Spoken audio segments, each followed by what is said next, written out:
Hello. Today we're going to make a dish called pasta carbonara. It's delicious Italian. The first step is to roast some peppercorns. So you want to have the heat on high until you smell the odor of the pepper or hear a little pop. Some movement. You can see that and hear it. I found a better way to crush the peppers. This works much better than using another pan. I'm sure a mortar and pestle will work as well. This is kind of fun.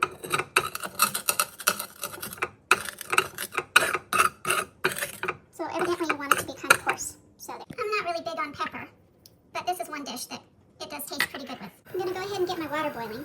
And one thing that you always want to do when you're cooking, especially Italian, is to have a little glass of red wine.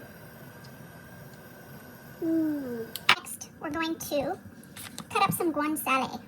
Guanciale is, wait for it, a disgusting spot. It's the cheek of a pig.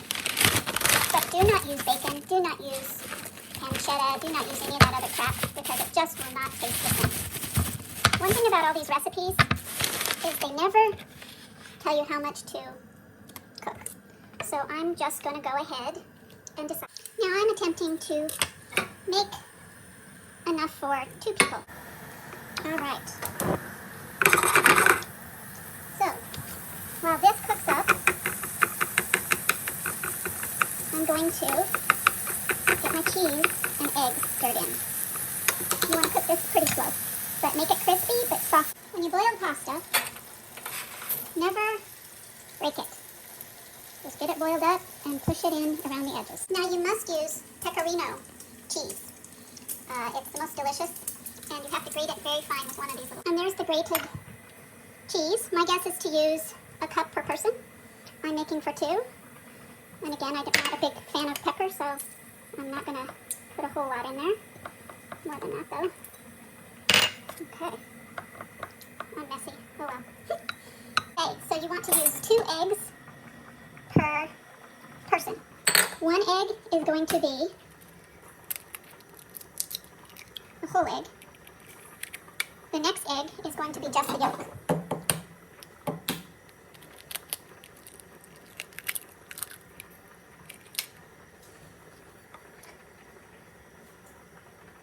So that's what that looks like.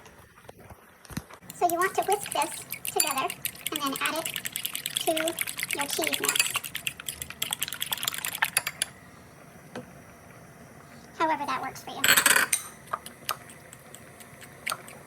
Okay, now I'm going to scoop out the meat. See how it's nice and crispy? Separately into here. The guanciale is delicious.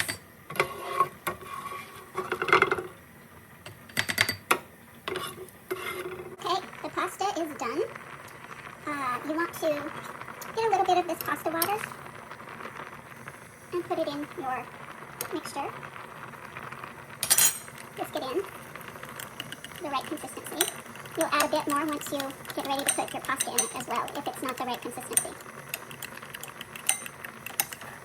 Alright, now what you want to do is add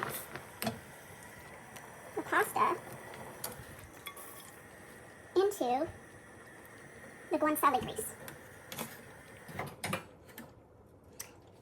You want to go ahead and stir that up. You're not going to cook it if it's off the heat, but you're going to get it all coated with the guanciale grease.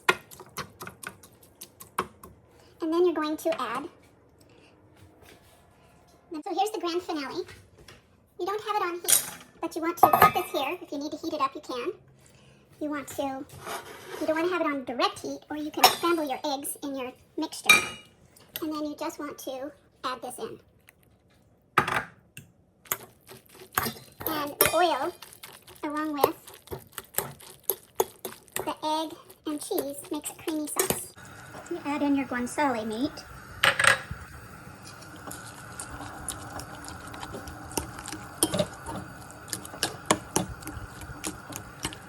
You can add some heat to melt your cheese. If you need to thicken it up, you can.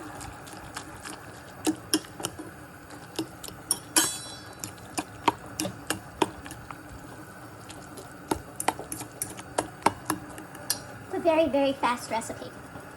For the grand finale, let's see how I do this.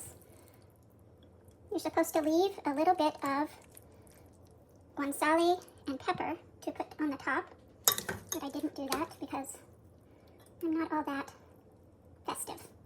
I think that I would change this recipe and add Parmesan, half Parmesan, because it's a very, very strong smelling cheese and not exactly to my liking. But there you have it.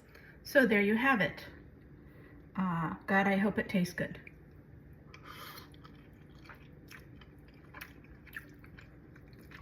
Delicious.